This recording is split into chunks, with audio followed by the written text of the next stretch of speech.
Ultime ore per votare alle elezioni amministrative nei 4 comuni del Friuli Venezia Giulia che da domani avranno nuovi sindaci e consigli comunali. Dall'ultima rilevazione, prima di quella finale alle 22 sull'affluenza alle urne, alle 15 a Pordenone avevano votato 19.606 elettori, pari al 45% del totale, percentuali più alte nell'Isontino. A Monfalcone alla stessa ora si era recato ai seggi il 51% degli aventi diritto, ovvero 10.615 elettori. A San Pier di Sonzo addirittura il 54%, in tutto 920 elettori.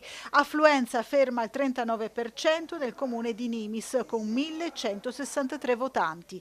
Domani mattina lo spoglio delle schede comincerà alle 8 e potrete seguirlo in diretta sulle nostre emittenti fino ai risultati finali. A Sveglia Trieste su Tele4 che inizierà come sempre alle 7 del mattino e a Sveglia Friuli a partire dalle 8:15 su TV12, con ospiti in studio a commentare passo passo i risultati e con i nostri inviati nei comuni Federico De Rossa a Pordenone, Omar Costantini a Nimis, Laura Buccarella a Monfalcone e San Pier di Sonzo, con interviste ai protagonisti delle 4 sfide elettorali.